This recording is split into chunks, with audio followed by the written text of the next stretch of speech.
जय हिंद साथियों, स्वागत है आप सभी का हमारे मैथ्स की क्लासेस में। आप सभी का जो हमारे नए साथी है उनका भी मोस्ट ऑफ यही था।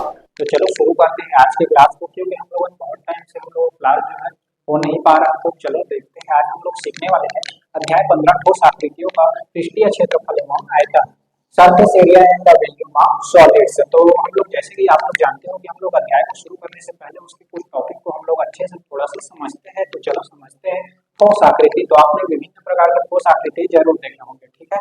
ये हमारा जो पेन है वो ठोस है कि नहीं है? ठोस नहीं है, ये अंदर से क्या है, खोखला है। बॉल क्या होता है, अंदर से खोखला है, तो उसको हम लोग ठोस नहीं मान सकते। ऐसा चीज जैसे कि यहाँ पे हम लोगों का पास है ये, ठीक है, ये बच्चों को मारने के लिए यूज करते हो, ठीक है। तो ये क्या है, ठोस है, तो इसको हम लोग क्या बोलते हैं, ठोस आकृति, ठीक है। जो अंदर से लेकर बाहर तक जो कण के अवयव वो होना चाहिए, तो ऐसे को क्या बोलेंगे हम लोग, ठोस वस्तु, ठीक है। उसके बाद आता है दूसरा पृष्ठीय क्षेत्रफल एवं आयतन। तो पृष्ठीय क्षेत्रफल एवं आयतन का को बनाने के लिए हम लोग चलो देखते हैं, सीधे क्वेश्चन की तरफ से देखते हैं। जैसे कि यहाँ पे आपका दो मुख्य बिंदु आने वाला है प्रश्न वाली एक में, तो क्या आने वाला है हम लोगों का, आएगा पहला घन और दूसरा आएगा घनाभ।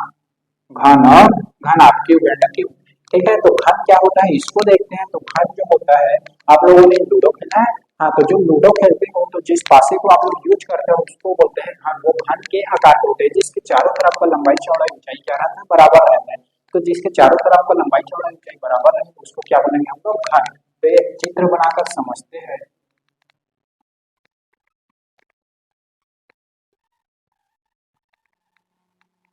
ये क्या है, घन। उसके बाद घनाभ क्या होता है, तो जो आप लोगों का कंपास बॉक्स होता है उसको हम लोग बोलते हैं घनाभ, जिसमें कोई एक हिस्सा क्या रहेगा, छोटा या बड़ा रहेगा, ठीक है। तो उसको बोलेंगे हम लोग घनाभ।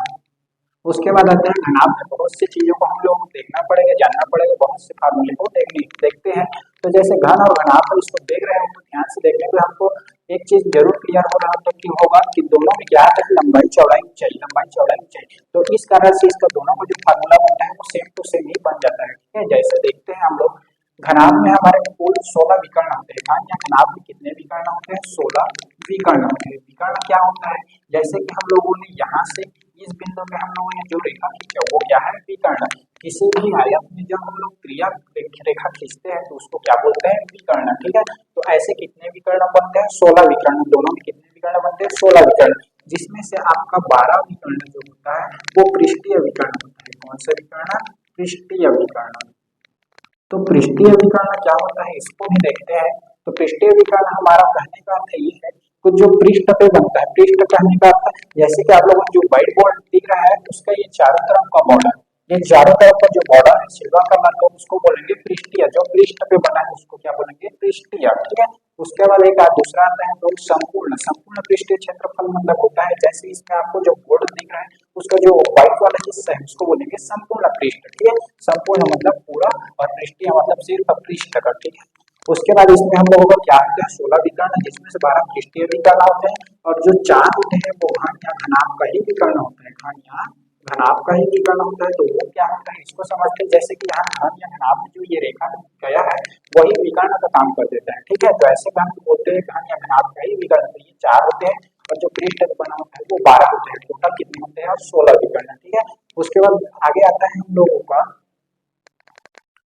12 कोण होते हैं। कितने कोण होते हैं, 12। घन या घनाभ में कितने कोण होते हैं, 12। तो कोण क्या होते हैं इसको समझने के लिए हम लोग इसकी सहायता लेंगे, ठीक है। इसके सहायता, ये क्या है, माचिस का तीली है, माचिस का डिब्बा है, इसमें देखते हैं कोण क्या है। तो कोण को कहने का मतलब जो इसका ये वाला हिस्सा है उसको बोलेंगे कोण। तो टोटल कितने हैं, 1 2 3 4। उसके बाद आता है 5 6 7 8। उसके बाद ये वाला हिस्सा भी क्या है, इसी का हिस्सा है। तो ये 9 हो गया, 10 हो गया, 11 हो गया, 12। तो कितने हुए टोटल, 12 कोण। तो ये हो गया 12 कोण, ठीक है। आप लोग ने गिन कर देखो अपने घर के माचिस के डिब्बे को कि उसमें कितने कोण है। कंपाउंड बॉक्स को गिन कर देखो, उसमें भी मिल जाएगा, क्योंकि कंपाउंड बॉक्स कौन से आकार का है ना, आपका मतलब वो मिलेगा, ठीक है। तो 1 2 3 4 5, ये 5 हो गए, 6 7 8 और 9 10 11 12। इस प्रकार से आपको 12 कोण मिलेंगे। उसके बाद आता है यहाँ पे मिलेगा हमको 8 शीर्ष। घन या घनाभ में कितने शीर्ष मिलेंगे, 8 शीर्ष। अब शीर्ष क्या होता है, शीर्ष मतलब ये वाला हिस्सा, ये देखो ये वाला मिल रहा है, इसमें देखेंगे तो ये वाला हिस्सा, ये वाला हिस्सा, ये वाला हिस्सा, ये तो कोण कितने मिलते हैं, 8। देखो गिनकर 1 2 3 4, उसके बाद 5 6 7 8, तो ये वाले हिस्से को क्या बोलेंगे हम लोग? 4 शीर्ष हो गए। ये वाला क्रिया कितना हुआ? 8। उसके बाद आता है फलक। फलक होते हैं 6। फलक मतलब ये होता है कि जो लूडो खेलते हैं उसमें नंबर होता है, कीबोर्ड पे जो रहता है ना, हाँ, वो जो होता है वो नंबर होता है। तो कुल कितने नंबर होते हैं? 1 2 3 4 6 होते हैं ना। तो 6 प्रकार के फलकों में 6 तरफ क्या रहते हैं? नंबर लिखा रहता है, कहीं 1 कहीं 2 कहीं 3। तो टोटल कितने होते हैं? 6। तो इससे हमको ये पता चलता है कि घन या घनाभ में कितने फलक होते हैं? 6। ठीक है, तो इस प्रकार से हमारा फलक कितना होता है? 6। और कितना होता है? 12। और शीर्ष कितने होता है? 8। ये चीज आपको अच्छे से समझ में आए यानी कमेंट में जल्दी से बताओ। ठीक है, उसके बाद आता है हमारा प्रश्न वाली एक तो क्वेश्चन देखेंगे। उससे पहले इसका कुछ फार्मूला देख लेते हैं, जैसे कि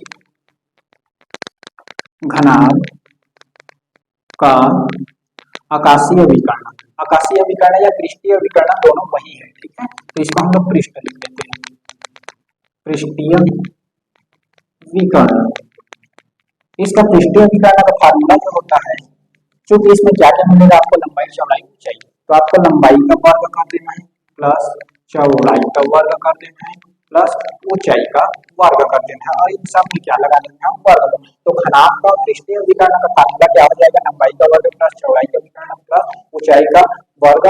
और सभी में क्या लगा देना है आपको? पूरे यहाँ से लेकर वहां तक वर्गमूल का चिन्ह लगा देना है। तो इतने में आपको बन जाएगा ये फार्मूला। ठीक है, उसके बाद दूसरा आता है क्या? घन का फार्मूला यही होगा या अलग होगा? तो घन का फार्मूला भी यही रहेगा। क्या रहेगा? यही रहेगा, बस उसमें अंतर क्या है ये देखते हैं। घन का विकर्ण अंतर छोटा सा चीज है।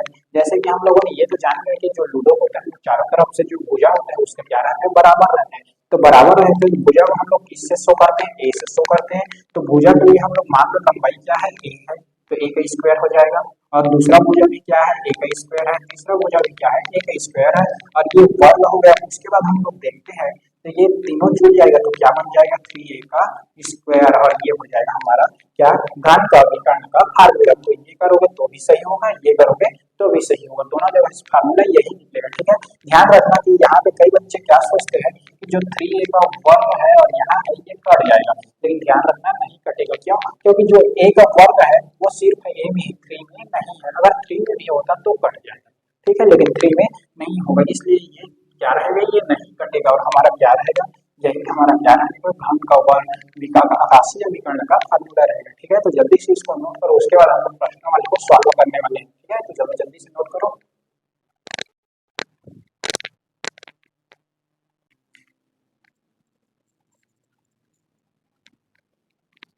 चलो, हमारा प्रश्नावली का ये पहला क्वेश्चन है। प्रश्नावली का पहला क्वेश्चन, ठीक है, 15.1 है, जिसका पहला क्वेश्चन आता है। एक घनाभ 8 मीटर लंबा, 4 मीटर चौड़ा और 2 मीटर ऊंचा है। घनाभ के सभी विकर्णों की लंबाई ज्ञात कीजिए। हमको क्या करना है? घनाभ के जो सभी विकर्ण होते हैं उसका लंबाई ज्ञात करनी है। तो हम लोग इसको सॉल्व करने की कोशिश करते हैं। तो हल दिया है, दिया है में क्या रहेगा हमारा? दिया है को कभी नहीं भूलना है। दिया है में क्या है हमारा?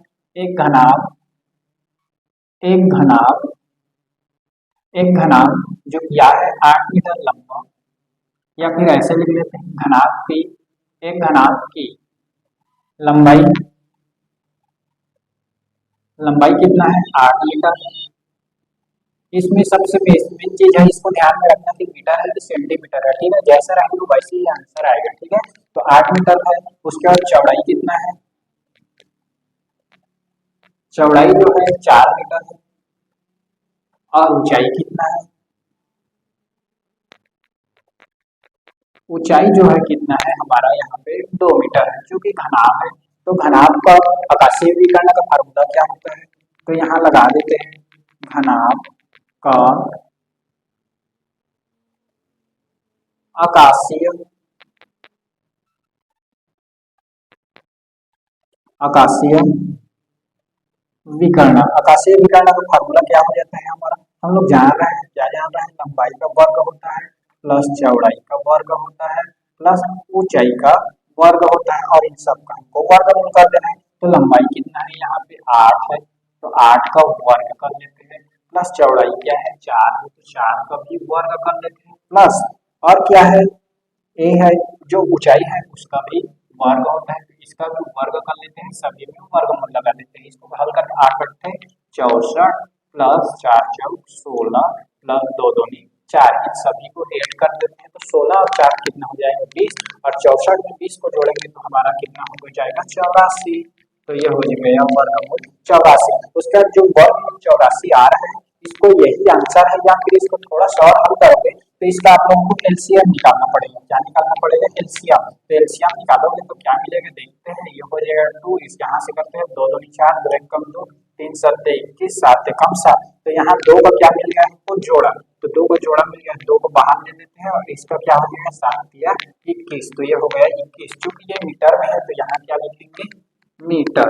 अर्थात यहाँ पे हमारा आंसर जो है विकर्ण की लंबाई कितना हो जाएगा? 2 वर्गमूल 21 मीटर। ठीक है, तो जल्दी से नोट करो, अगला क्वेश्चन देखिए।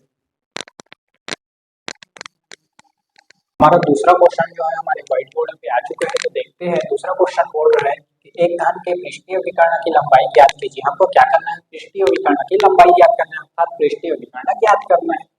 जिसकी भुजा 12 वर्गमूल 3 सेंटीमीटर है, जिसकी एक भुजा क्या है? 12 वर्गमूल 3 सेंटीमीटर है, उसका आकाशीय विकर्ण कितना होगा? भाई आकाशीय विकर्ण। लेकिन ध्यान दो यहाँ पे हमको क्या दिया है? घन दिया है। घन की प्रत्येक भुजा की लंबाई कितना होता है? बराबर होता है। तो यहाँ पे हम लोग लिख देंगे हल दिया है। दिया है क्या दिया है? भुजा, घन की भुजा की लंबाई, घन की भुजा की लंबाई कितना दिया है? 12 वर्गमूल 3। और हमारे घन का आकाशीय विकर्ण का फार्मूला क्या होता है? घन का आकाशीय विकर्ण, घन का आकाशीय विकर्ण क्या होता है? हम लोगों ने देखा कि वर्गमूल 3a का स्क्वायर, और यहाँ से इसका एक और छोटा सा फार्मूला निकल जाएगा। वर्गमूल अगर बाहर निकाल देते हैं, जो a का वर्ग है तो उसको बाहर निकालेंगे तो a बन जाएगा, और ये वर्गमूल 3 जो कि अलग है तो वह ये ऐसे भी हो जाएगा। ठीक है, ऐसे भी हो जाएगा और इसी में रखोगे तो भी आ जाएगा, दोनों में।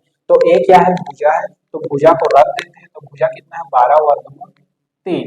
चूंकि ये मल्टीप्लाई में है तो यहाँ पे आ जाएगा वर्गमूल 3, और हम लोग वर्गमूल 3 गुणित वर्गमूल 3 को क्या लिखते हैं? 3 3 9, तो वर्गमूल 9, और वर्गमूल 9 को क्या लिखते हैं? 3। अर्थात हम लोग 2 बार वर्गमूल 3 को क्या लिख सकते हैं? 3 लिख सकते हैं।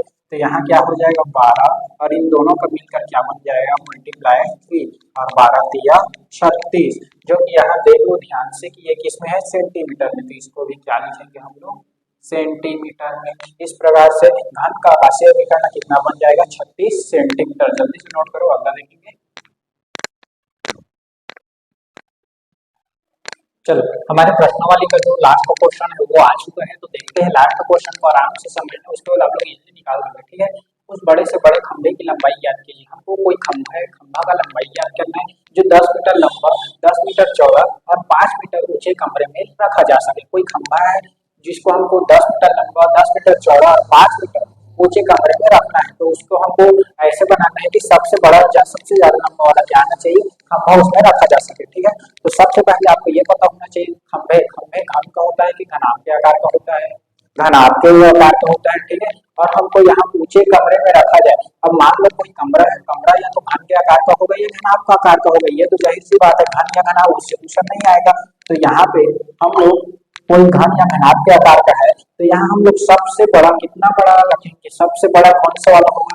मान लो यहाँ से यहाँ रखते हैं सीधा तो बड़ा नहीं होगा, अगर यहाँ से ऐसे लेते हैं तो भी बड़ा नहीं होगा, क्योंकि इससे भी बड़ा आता है। सबसे बड़ा कहाँ होगा? यहाँ से यहाँ तक, ये उस कमरे में रखे जाने वाला क्या है? सबसे बड़ा, सबसे बड़ा खंभा यही आकार का होगा। तो ये क्या है? उस घनाभ का क्या है? विकर्ण है। तो हमको कहने का अर्थ ये है कि हमको इस क्वेश्चन में क्या निकालना है? घनाभ का विकर्ण या फिर खंभे का विकर्ण। ठीक है, तो विकर्ण का फार्मूला चलो देखते हैं। दिया है क्या? दिया है हमको उस कमरे का क्या दिया है? 10 मीटर लंबा, 10 मीटर चौड़ा। तो लिख देते हैं सीधा लंबाई, लंबाई कितना है? 10 मीटर, मीटर में है। ठीक है, चौड़ाई कितना है? 10 मीटर, ऊंचाई कितना है? ऊंचाई कितना है? 5 मीटर। चूंकि ये क्या है? घनाभ है, क्योंकि इसका ऊंचाई कितना है? अलग है। 10 देते तो हम लोग समझ जाते क्या है? घन। तो यहाँ से क्या हो जाएगा? हमारा फार्मूला लगा देते हैं। तो विकर्ण बराबर क्या होता है हमारा? विकर्ण, घनाभ का विकर्ण, घनाभ का विकर्ण बराबर क्या हो जाता है? लंबाई का वर्ग प्लस चौड़ाई का वर्ग प्लस ऊंचाई का वर्ग। तीनों को हम लोग कर लेते हैं तो क्या हो जाएगा? यहाँ पे हम लोग देखते हैं लंबाई में क्या आ गया? 10 का वर्ग प्लस चौड़ाई में क्या आ गया? 10 का वर्ग प्लस इसमें आ गया 5 का वर्ग, तीनों का वर्ग 10 दहम हो गया हमारा 100, 10 दहम हो गया 100 प्लस 5 पंचे हो गया 25, तीनों का वर्ग 100 और 100 कितना हो गया 200 और इसमें करेंगे 225 और ये किसका वर्ग होता है 225 15 का वर्ग होता है। तो अर्थात इसका आंसर कितना आ गया हमारा 15 किसमें मीटर में है तो किसमें आया हमारा यहाँ पे मीटर में। तो सबसे बड़ा खंभा जो रहेगा वो कितने मीटर का रहेगा, उसकी लंबाई कितना रहेगा 15 मीटर। तो उससे अधिक का हम लोग नहीं कर सकते क्योंकि इससे बड़ा रखा ही नहीं जा सकता। ठीक है, तो चलो आज की क्लास को हम लोग यही समाप्त करते हैं और मिलते हैं नेक्स्ट क्लास में। तब तक के लिए जय हिंद।